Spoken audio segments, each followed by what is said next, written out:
Eto, hindi na ho nakayanan nitong si Senador Bato sapagkat bumigay na ho, biglang pag-resign ngayon na, nagpaalam na diyan sa loob ng Senado. Alright, welcome back to my YouTube channel. I'm Andy's Vlog. Mga kaibigan, heto ho, mainit-init pa biglang desisyon nitong si Senador Bato de la Rosa. Biglang pagpaalam na siya ho ay magre-resign na diyan sa Senado ngayon na. Sa like muna sa video na ito kung nagustuhan niyo po. Sabay-sabay po nating i-like ang video na ito. Sa lahat ng hindi pa nakasubscribe dito sa aking YouTube channel, please subscribe. Pwede rin po kayo mag-share ng video na ito. Sa kabilat, sa dami ho ng kinakaharap ni Bato de la Rosa ay talagang bigla ang desisyon niya na aalis na siya diyan sa Senado.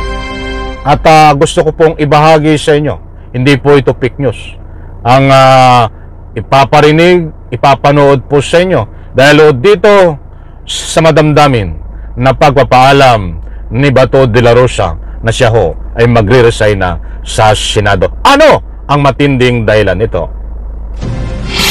Samantala, magre-resign daw si Senator Bato de la Rosa kung mapatunayang sangkot si Senator Joel Villanueva sa maanumalyang flood control projects.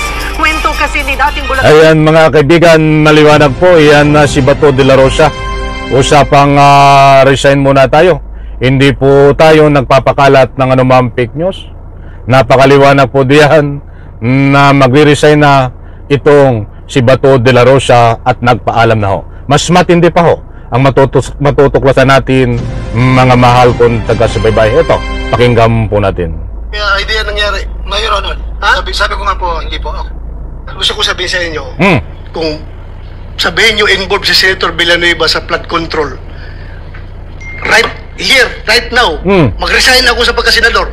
Kung sabihin mo na humingi siya sa inyo ng flood control, dahil ilang taon ko nang naririnig yan na sinasabi niya na ayaw niya na flood control, galit na galit siya dahil ang Bulacan nababahan ng flood control. Pero kung sabihin mo na naghumingi ng flood control sa inyo, I am sure, hindi yan nangyari. Mayor Honor, sabi ko nga po, hindi po. Ako po yung nagawa po. Pero kung sinabi mo sana na sa bata niya na itong pera na ito para kay Joel Villanueva, Senator Joel Villanueva, tulong ko sa kanya, galing ito.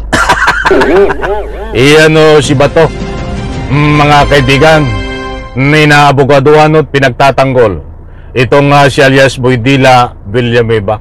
Nako, ano po ang masasabi nyo? Tama ba ang mga sinasabi ni Bato na naririnig nyo ho? Diyan po sa comment section, inaanyayahan ko kayo magbigay ng anumang public opinion. Ito pa, mas matindi pa ito. Sa flood control, sigurado ako hindi tatanggapin yun, magbagwawala yun. I agree, Your Honor. Kaya hindi ko po sinabi. Hindi ko didipisahan yung kasamaan ko, ha? I agree, Your Honor. To be honest with you, alam ko yan, galit na galit siya sa flood control si Joel Villanueva. Ilang budget hearing niya dito, siyang pinakamaingay na nag-criticize sa DPWH dahil sa flood control. Pero kung sinabi sana ninyo na yung tulong mo na binigay mo, galing sa flood control, baka sasakalin ka pa noon. I agree, Your Honor. Thank you po. Yun lang. Nako, nagyabang pa itong si Bato. Tingnan nyo, yan ang pinapasweldo ng taong bayan sa pamamagitan ng tax na isang senador. Wala akong ginawang maganda diyan sa loob ng Senado. Ito po ay wala ng kredibilidad kung magbabatayo tayo sa kanyang galawan at mga sinasabi nitong si Bato. Magre-resign daw po siya kapag napatunayan na itong si alias Boydila na kanyang kakampi, kaya pinagtatanggol niya, ang gusto niyang palabasin ay walang kasalanan at hindi kasangkot dito sa pagnanakaw ng pera ng taong bayan. Ay maliwanag naman ho na ikinanta nitong si Engineer Hernandez Alcantara at Hernandez na sangkot itong si Villanueva at marami pang iba. Itong bigyan natin muna ng highlight, itong si Villanueva. Di po ba? Ano ang masasabi po natin dito? Ang masasabi po natin dito, katawa-tawa ka ba to? Hindi raw flood control dahil galit na galit daw si Villanueva. Sinululukuhin mo ba to? Nililihis mo lang ang issue at nililihis At nagpapalusot itong si Villanueva dahil alam niya na ang kalakaran diyan sa flood control ay talamak ang kabi-kabila at harap-harapan na ikangapoy pagnanakaw ng pera ng taong bayan. Siguro, alam niyo nilihis dahil alam na ni Villanueva na mabibisto dahil sa dami ng pagnanakaw ay gumagawa ng paraan para i-divert sa ibang project ang kanyang nanakawin na pera at kukulimbatin. Subalit, nabisto rin ay pinapalabas ni Bato walang kasalanan. Anak na, alam mo ba yung salitang divert nilihis?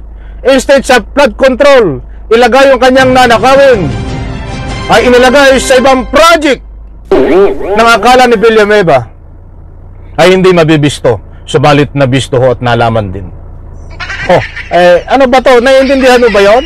Naku, kukulangin tayo sa oras Bigyan po natin ng part 2 ito, mga kaibigan. Maliwanag po dito na si Bato daw po ay mag-resign. Now nagpaalam na diyan sa Senado na pawang lumantugtugin yung Bato. Sinululukuhin mo sarili mo.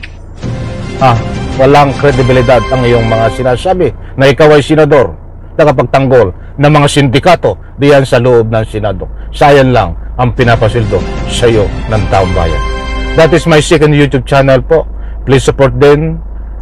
Like, share ang video na ito. Subscribe po my second YouTube channel. Like po sa video na ito. Bye-bye. Alapak.